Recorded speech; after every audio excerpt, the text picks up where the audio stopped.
program. So if you're here on this call today, you're here because you're in some kind of situation or wanting to improve your ability to handle adversity. So we're really going to talk about how we thrive through adversity. So my goal here today is to help you develop, sustain resilience through adversity, challenging times, changing times like we're going through right now, and or trauma like I went through, which I'll be talking about here in a little bit when I share my story. And also share how I moved through the adversity after experiencing the trauma by implementing these resilience tools that I developed and implemented and actually live on a daily basis. And they transform my life. So wanted to give women the support and opportunity to use these tools and learn how to move through adversity and sustain it. So when adversity comes their way, they know how to deal with it and move through quickly, or much quicker, and learn how to than it was for me. Tools have been developed for around 20 years. So a little bit about me. My name is Kristin Durney, which I'm sure everyone knows through the emails that have been coming through, and a little bit about myself. So I was traumatized when I was a young child, and I always have to say this, it was not my nuclear family, it was not my parents, and it really lived with me actually throughout, not just my childhood, but actually through my adulthood. And when I was an adult, a lot of repressed memories started just coming back like overwhelmingly, like a freight train. And I was eventually diagnosed with PTSD, clinical depression, and clinical anxiety.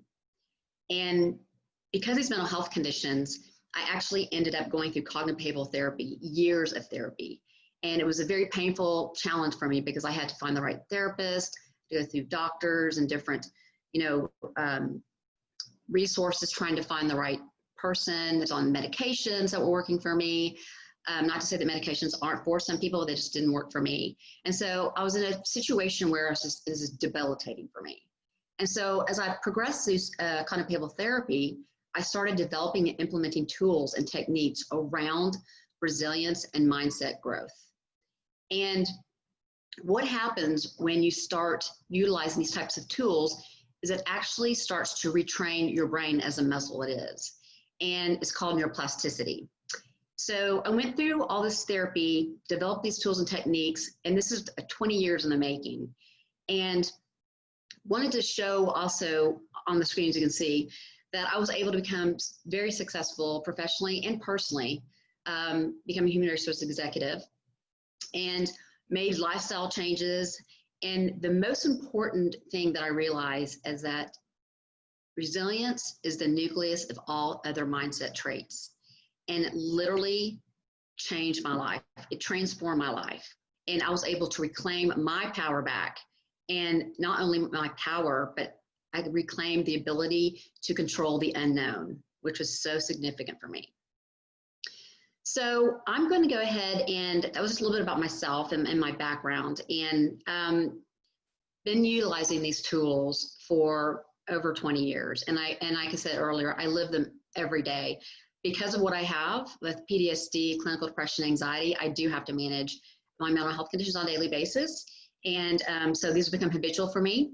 But again, I know I'm living a very happy and healthy and successful life.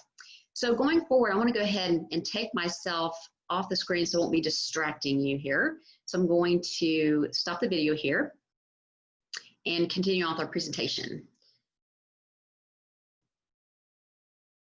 So now, one of the things I do want to talk about, if you do stay till the end, we have a great opportunity to schedule a free 1-hour discovery call to discuss any of your self-care needs and implement tools that you can implement immediately. And in addition to that, the resilient tool that we're going over today, we will actually email that to you as well. So that's an opportunity for you if you stay to the end of the presentation, which I hope you do.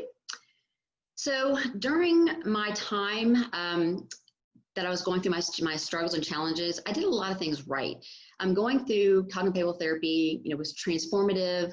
Again, developing and implementing the tools that I have, which are several. The resilience tool being one of the major ones, and it really really helped with my mental and brain health, and as well as my physical health. Because when you have, trauma, or you have a mental health condition, oftentimes you have, health issues, digestive problems, chronic pain, which I actually thought was normal for the longest time. So through these tools, I really was able to handle adversity that came my way. And it taught me mindfulness, confidence, adaptability, and really empowered me. And so I do live and breathe these concepts, which is proof of concept that lies within this program that we've developed here. And most importantly, I made lifestyle changes because of transformation.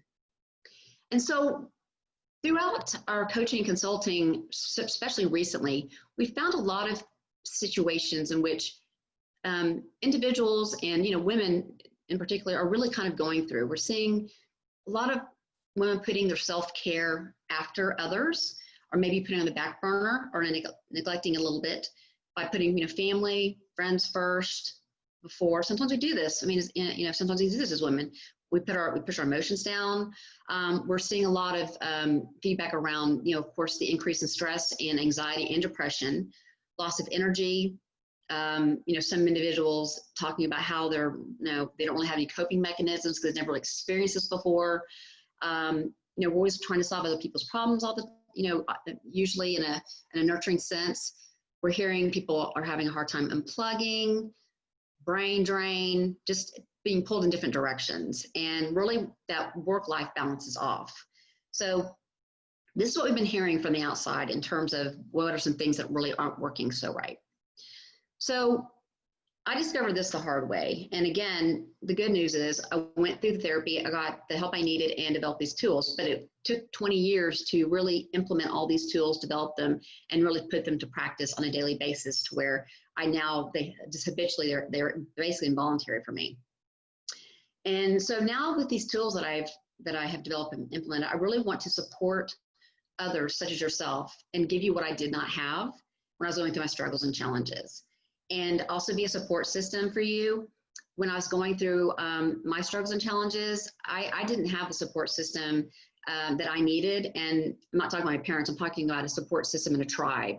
I call it I never had a me. So really want to help people transform their lives by presenting these tools and sharing the framework of resilience. So these tools and techniques I developed, really want to give them to you so you can implement them for yourself as well. So when I was talking about my past, I wasn't sure literally how to make it through the day. There were times when I was so mentally and physically exhausted, I could barely get out of bed.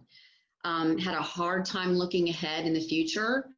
Really was just having a difficult time with relationships oftentimes, wasn't sleeping. I wasn't taking care of myself physically, having a lot of triggers from my PTSD due to a lot of things I was going through. So when I utilized these tools and techniques, it really absolutely was a life changer for me. And I was able to control my emotions effectively and manage them through resilience, no matter how big or small the situation was. And to this day, I have several examples I could share with you about that. And again, the most important thing about these tools is it just regain the power and the control that you felt like you either don't have anymore, and or that unknown, where you're not worried about the unknown anymore because you know you've got the resilience to get through any type of adversity you're going through. So implementing resilience tools transformed my life and changed my life, but it literally saved my life. So even with all of our adversity being different, we all strive to regain control of our lives. And what I can promise you is that every individual that goes to this program is targeted individually as to what is best for their journey to get the benefit of the group and support that they need. So regardless of the type of adversity that we go through, when we individually target what those needs are, we can absolutely develop, build, and sustain that resilience to help us respond more effectively to those emotions that we're talking about just a minute ago, and not worry about what's going to happen to us, but how we actually respond and react to it and be prepared for it. So you can build and you can sustain resilience. I'm proof of concept for sure that you can do that. And again, we talked about trauma, which I experienced, and I've talked to several trauma clients in the past, and these tools have been amazingly effective.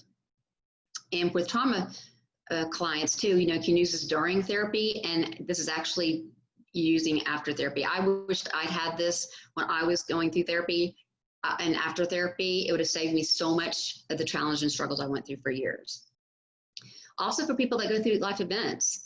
So things happen. Life can be hard, right? Sometimes, you know, we're going through job layoffs or job loss or possibly a divorce or a life event that I myself lost a loved one to cancer. So there's a lot of different life events that happen. Sometimes they just come upon us so fast that we're not even ready for them. So, you know, having that sustainability of resilience is so empowering, like I said before, and it certainly helped me get through my trauma and life events. And the third thing that's so amazing about these resilient tools and mindset tools is that you're able to, once you gain resilience and these mindset traits, you can support others, meaning you can support your family, your friends, and if you're in a work environment, your team as a leader or coworkers. So that's the amazing thing about resilience. It's contagious. You know, once you have it, you can share it. So here is an example of the Resilience Roadmap tool. And I'm going to go over an example here in a little bit, but basically what this is based off of is positive psychology. And Martin Seligman is one of the pioneers, he's a psychiatrist in the 90s, came up with the idea of positive psychology, meaning what can we do to gain the best life? What can we give ourselves? What can we do for ourselves and others and not deplete ourselves? And when we talk about resilience, they talk about 7 principles. And so these are 7 principles. And with each principle, I have definitions of what that looks like. And we're going over an example here in a minute. And then there are drivers that we use for each principle that helps with developing our roadmap action plan. So again, we're going to go over these briefly, the principles, in just a minute. So the 3 secrets of the resilience roadmap are, we talked about sustainability. So again, once you sustain your resilience, you don't go backwards. You're able to deal with any adversity that comes your way. It doesn't mean you're not going to have emotions around it, or, you know, in certain situations, grief around situations, such as what I had when I lost my loved one to cancer, but it's sustainable. It's also adjustable. So you can take this roadmap and adjust it to whatever adversity you're going through. So let's say there's one of the principles that you need to work on. You feel like, okay, I'm needing to work on this principle because I'm having a hard time with a certain type of adversity. You can adjust your different adversities with this roadmap. And again, thirdly, it's shareable. So once you have this tool, it's for life. You can use it anytime you need it, and you can share it with everyone around you, loved ones, again, coworkers, teammates, etc. So here are the 7 principles of resilience. And we're going to go, like I said, I'm going to go through these very briefly, just to kind of go through what they mean and how they kind of relate to resilience. And again, the references are from positive psychology, and 2 individuals, C.R. Lopez and Jane Snyder, came up with these. And they were very heavily involved with positive psychology and actually wrote a handbook for Oxford around this exact thing. So principle 1, talk about positive outlook. And positive outlook is a way that we look at the world. Excuse me. And it's the way we look at people around us, perception of the world, and the good things in life. So even during adversity, there's always that light at the end of the tunnel with the positive outlook. So that's one of the most important principles there. And with that, we're going to go through an example of a resilience roadmap. So having a positive outlook means you're optimistic and you see the good things in life, as we talked about before. Now, when we're filling this out, and this, again, this is just an example of 1 out of 7, what does that look like? So with a positive outlook, you're practicing gratitude. And I do this, I have a morning journal. We're going to go through this in a minute, but I practice gratitude every day. And you learn from your falls. And I actually like to use falls instead of failures. When you fall, you get up, it's a visual for me, you brush yourself off, right? And you're being mindful by living in the present. So that's really important, because oftentimes people that suffer from trauma or other adversities, whether it be something in their job or personally speaking, they can obsess in the past, and that can become looping thoughts. And if you're too much living in the future about the scarcity of what's in the future or the unknown, because remember, resilience gives us control over the unknown. So if you're living too much in the future, you're not able to live in the present. So having gratitude and mindfulness allows us to live in the present. So what driver? There's several drivers that I've developed for each principle. And that driver will be to practice mindfulness, exercising, and sleep for improved self-care. That's just one of a couple that would go with positive outlook. And then how would this help with my plan? So for instance, we would develop your individual targeted plan, implementing a gratitude journal in the morning or an evening ritual. I have both, which are amazing. The evening ritual for me helps me sleep better, and it helps me become refreshed for the next day. And so if we had more time today, I would get into what that looks like, but we have more content to get to today. So the other thing we would look at is creating a daily exercise plan that consists of something that you really enjoy doing from a physical perspective. And that could be walking and or Tai Chi or running or biking, hiking, something that's really interesting that you like doing that's of interest to you. Because again, we talked about our mental and brain health. There is a mind and body connection, and there is a nerve that actually, and this is research that I've done, and that's statistically true, that your mind and body connection is so important. So, that oftentimes you're having, anxiety, you're having, the digestive problems and different things. So exercise is very important because it releases serotonin and also those endorphins. And then the third thing we look at is stop looking at the news and or social media 1 hour before bed. A couple of reasons for that would be, obviously the news has been negative lately, and also it stimulates your brain. And then social media, of course, same thing there. Also, it's emitting some blue rays, which can, which can actually affect your sleep. And then we're going to look at who are those people that are going to support you. So an example would be, my spouse will remind me to turn off my phone, to unplug. And or you'll have different resources such as a Noon app or meditation apps, guided imagery, other apps that calm you. There are apps that help with anxiety, apps with depression. So there's different apps out there as well. And then with our tools, we would look at, an example would be purchasing a gratitude journal. So that's an example of a resilience roadmap. Very impactful and powerful. So then we're going to go through the rest of the principles. Problem solving is a really important principle, because when you are a problem solver, you look at problems and challenges as opportunities. So you're identifying the problem and you're finding a solution, and you look at it objectively and logically and not emotionally. So that's a really important principle as well. Then we look at adaptability. And when we're going through resilience, when we're going through these challenging times, we need to learn to adapt, which means to adjust and adapt quickly and in a positive way, and actually becoming stronger for it. Because as we talked about, resilience is not only getting through challenging times and adversity, it's actually bouncing back and becoming stronger for it. And then we look at principle 4, faith and understanding the meaning of one's purpose. So I know for me, when I was going through, the trauma that I had gone through, which had, gotten into my my adulthood, was affecting me so unbelievably so.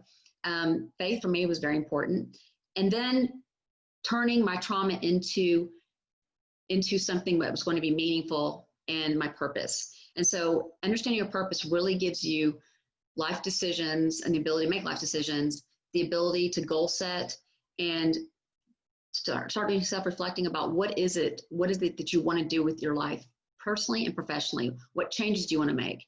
And, gives you meaning, which is so important. We all need that in our life, right? And then principle 5 is positive self-image. And this is where we're looking at ourselves internally. We're looking at what are our talents? How do we feel about ourselves intellectually? What are our abilities? So this is coming from within. So it's nothing external, but what it does do is it helps you with external things that come your way. If you have a positive self-image and you have a negative situation or something happens to you negatively, having positive self-image allows you to realize, you're valued, and this is something where this is an external thing, it's not internally. And it's also very important for your self-worth. And we get into principle 6, which is skills and talents, which are valued by yourself and your community. So again, you can look at the board here. You're seeing vision, talents, skills, goals, education, interests, etc. So really important, and being valued by your community is really important. And also